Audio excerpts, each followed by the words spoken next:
আসসালামু আলাইকুম dear viewers, English language hub BD থেকে সবাইকে স্বাগত জানাচ্ছি আমার আজকের ভিডিও লেকচারে। আমার আজকের ভিডিও লেকচারটি হচ্ছে গত 27 এপ্রিল 2024 তারিখে অনুষ্ঠিত বাংলাদেশ অর্থনৈতিক অঞ্চল বেজা এর উপসহকারী প্রকৌশলী পদের নিয়োগ পরীক্ষার ইংরেজি প্রশ্ন ব্যাখ্যা সহ সমাধান। ভিডিওটি শেষ পর্যন্ত দেখুন, আশা করি উপকৃত হবেন ইনশাআল্লাহ। ভিউয়ার্স, চ্যানেলটি সাবস্ক্রাইব করুন আর নিয়মিত আপডেট পেতে বেল আইকনে ক্লিক করে রাখুন।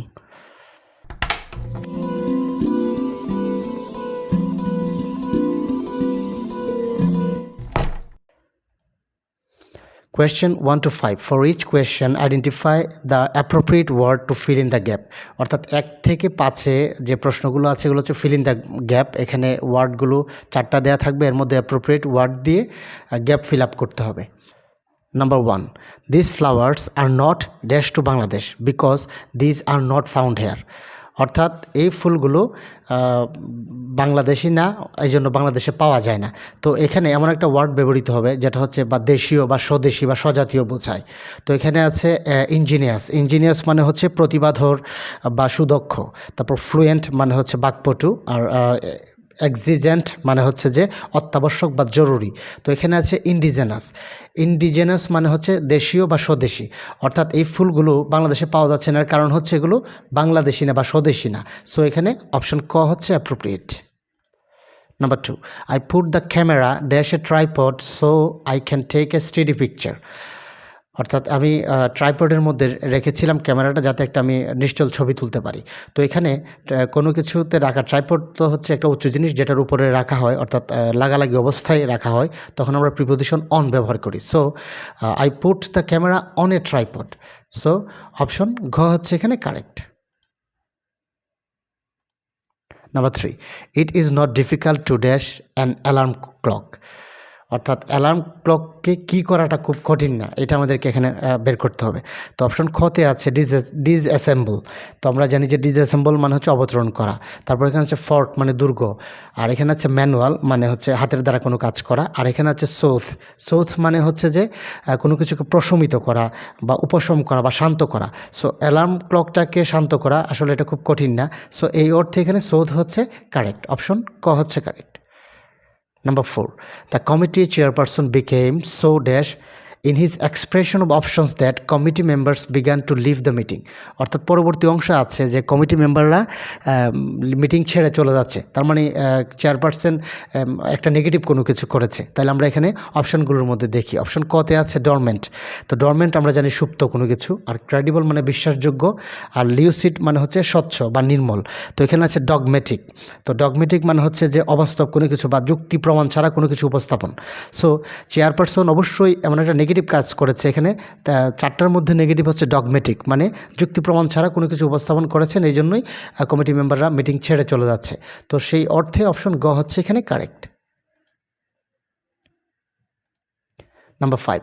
The teacher would understand it if you dash it to him more slowly. তো এখানে যে ক্লুটা আছে সেটা হচ্ছে ইফ।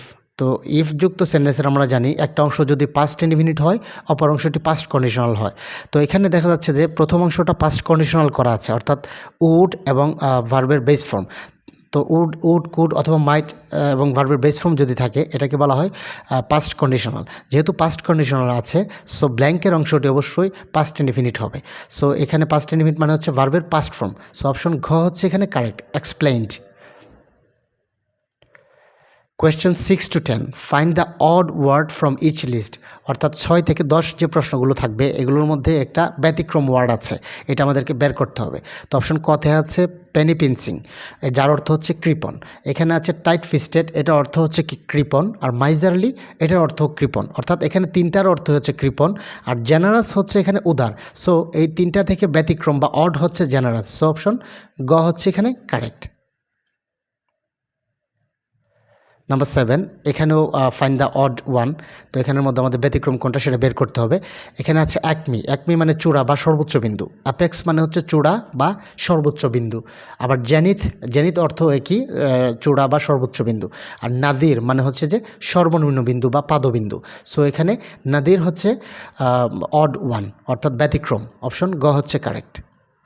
8 নম্বর প্রশ্ন সেম, ব্যতিক্রম বের করতে হবে। অপশন কতে আছে ট্রান্সপারেন্ট মানে হচ্ছে স্বচ্ছ, তারপর ক্লিয়ার এটা অর্থ হচ্ছে স্বচ্ছ, ঘতে আছে লিম্পিড সেটার অর্থ হচ্ছে স্বচ্ছ বা নির্মল, আর এখানে আছে অবসকিওর। অপশন খতে আছে অবসকিওর, আমরা জানি অবসকিওর মানে হচ্ছে যে অস্পষ্ট কোনো কিছু বা অখ্যাত অথবা ঝাপসা। সো এই তিনটা হচ্ছে একই রকম, আর অবসকিওর হচ্ছে এখানে ব্যতিক্রম। সো অপশন খ হচ্ছে এখানে কারেক্ট। নাম্বার 9, এখানেও আমাদেরকে ব্যতিক্রম বের করতে হবে, অড ওয়ান যেটা এটা বের করতে হবে। অপশন কতে আছে রিবিউক। রিবিউক মানে হচ্ছে যে ভর্ৎসনা করা বা তিরস্কার করা। এরপরে আছে এখানে যে চাইড, চাইড অর্থ তিরস্কার করা বা ভর্ৎসনা করা অথবা গালমন্দ করা। রিপ্রোচও সেম, অর্থাৎ রিবিউক, চাইড, রিপ্রোচ সবগুলোর একই অর্থ। আর এখানে আছে এক্সটল, এটা হচ্ছে সম্পূর্ণ বিপরীত, যার অর্থ হচ্ছে উচ্চ প্রশংসা করা। সো অপশন ঘ হচ্ছে এখানে অড। নাম্বার 10, এই টাইপের প্রশ্নে অর্থাৎ অড ওয়ান বের করা সর্বশেষ প্রশ্ন। এখানে আছে অপশন কতে আছে অ্যানিমেটেড। অ্যানিমেটেড মানে হচ্ছে প্রাণবন্ত বা অ্যাক্টিভ বা কর্মঠ। তো এখানে আছে ল্যাথার্জিক। ল্যাথার্জিক মানে হচ্ছে অলস, স্লাগিশ অলস, স্লোথফুল সেটাও অলস। সো বাকি তিনটা এখানে খ, গ, ঘ তিনটা হচ্ছে একই রকম। আর অ্যানিমেটেড যেটা হচ্ছে প্রাণবন্ত বা কর্মঠ সেটা হচ্ছে এই তিনটার অ্যান্টোনিম, অর্থাৎ এটা হচ্ছে ব্যতিক্রম। অপশন ক হচ্ছে correct. Question 11 to 15, identify the missing word from the given choices. অর্থাৎ চয়েসগুলোর মধ্যে থেকে সেন্টেন্স দেওয়া থাকবে, সেন্টেন্সে মিসিং ওয়ার্ড আছে, এই ওয়ার্ডটা আমাদেরকে ফাইন্ড আউট করতে হবে। Number 11, he played full in spending too much money. তো এখানে কোন জিনিসটা মিসিং আছে, দ্য, অফ, ইন, ফর। তো এখানে আমরা জানি যে প্লে দ্য ফুল একটা এক্সপ্রেশন বা ইডিওমেটিক বা ফ্রেজাল এক্সপ্রেশন আছে, যেটার অর্থ হচ্ছে যে বোকা ভান ধরা। সো এখানে প্লে দ্য ফুল, এখানে দা ব্যবহার করা হয় না, সুতরাং এখানে মিসিংটা হচ্ছে দা। অপশন ক হচ্ছে correct. Number 12, he ran fast lest he miss the train. তো এখানে যে ক্লুটা আছে সেটা হচ্ছে লেস্ট। আমরা জানি যে লেস্ট যুক্ত সেন্টেন্সের যে লেস্ট যুক্ত ক্লজটি অর্থাৎ সাবঅর্ডিনেট ক্লজটি ক্ষেত্রে সাবজেক্টের পরে একটা শুড অথবা মাইট এবং ভার্বের বেস ফর্ম ব্যবহৃত হয়। সো এখানে শুডটা মিসিং আছে, এই লেস্টের ক্ষেত্রে শুড মিস হয়। সো এখানে শুড মিসিং আছে, অপশন খ হচ্ছে এখানে correct. Number 13, the boy resembles his father. তো আমরা জানি রিজেম্বল মানে হচ্ছে সদৃশ। তো এখানে আমাদেরকে একটি ওয়ার্ড 4টি অপশন থেকে একটি বাছাই করতে হবে। তো যে ব্যাপারটা হচ্ছে যে রিজেম্বল হচ্ছে এমন একটা ওয়ার্ড যেটার সাথে কোনো প্রিপোজিশন ব্যবহার করতে হয় না, অর্থাৎ রিজেম্বল মানে হচ্ছে সদৃশ হওয়া বা একই রকম হওয়া। এটা অর্থ হচ্ছে যে ছেলেটি তার বাবার মতো দেখতে। তো এখানে রিজেম্বলের সাথে বেসিক্যালি কোনো প্রিপোজিশন ব্যবহৃত হয় না। সো অপশন ঘ হচ্ছে এখানে correct, none. Number 14, never look down the poor. তো আমরা জানি যে এখানে যে ক্লুটা আছে সেটা হচ্ছে লুক ডাউন আপন, অর্থ হচ্ছে ঘৃণা করা, অর্থাৎ দারিদ্রদের বা দরিদ্রদের ঘৃণা করো না, সেই অর্থে এখানে লুক ডাউনের পরে একটা আপন ব্যবহৃত হবে। সো এটা হচ্ছে একটা ফ্রেজাল এক্সপ্রেশন। সো অপশন খ হচ্ছে এখানে correct. Number 15, commit this poem memory. তো এখানে যে ক্লুটা আছে আমরা জানি যে মানে স্মৃতি থেকে কোনো কিছু পড়া বা বলার ক্ষেত্রে কমিট টু ব্যবহৃত হয়। সো অপশন ঘ হচ্ছে এখানে correct. Question 16 to 20, for each question identify the correct spelling. অর্থাৎ প্রতিটা মধ্যে কারেক্ট স্পেলিং কোনটা আছে সেটি বের করতে হবে। তো 16 থেকে 20 পর্যন্ত 5টা প্রশ্ন হচ্ছে মানে স্পেলিং কারেকশন। তো এখানে আছে কোলিটারাল স্পেলিং কোনটি কারেক্ট। তো আমরা জানি কোলিটারাল হচ্ছে ডাবল এল হবে প্রথমে, COLLATERAL, কোলিটারাল, যার অর্থ হচ্ছে সমান্তরাল বা সদৃশ অথবা পাশাপাশি, যেটা আছে অপশন খতে। অপশন খ হচ্ছে কারেক্ট। Number 17, fulfilment. তো আমরা জানি ফুলফিলমেন্টের ক্ষেত্রে ফুল এর স্পেলিং ফুলের ক্ষেত্রে এখানে একটা এল হবে আর ফিলে ডাবল এল হবে, অর্থাৎ ফুলফিলমেন্ট যেটা আছে অপশন গতে, যার অর্থ হচ্ছে পূর্ণতা বা পালন বা কোনো কিছু পূরণ। তো সেই অর্থে অপশন গ হচ্ছে কারেক্ট, প্রথম একটা এল পরবর্তীতে দুইটা এল। নাম্বার 18, জিমন্যাশিয়াম। তো আমরা জানি জিমন্যাশিয়াম হচ্ছে GYMNASIUM, জিমন্যাশিয়াম, যার অর্থ হচ্ছে শরীরচর্চার স্থান। অপশন ক হচ্ছে কারেক্ট। নাম্বার 19, তো এখানে স্পেলিং কোনটি কারেক্ট আছে। আমরা জানি ম্যাসমারাইজ, যার অর্থ হচ্ছে সম্মোহিত করা, যেটার স্পেলিং হচ্ছে MESMERIZE, অর্থাৎ সবগুলোই হচ্ছে ই। ম্যাসমারাইজের স্পেলিংয়ে সবগুলোই হচ্ছে ই, যেটা আছে অপশন ঘতে, ঘ হচ্ছে কারেক্ট, যার অর্থ হচ্ছে সম্মোহিত করা বা বিমোহিত করা।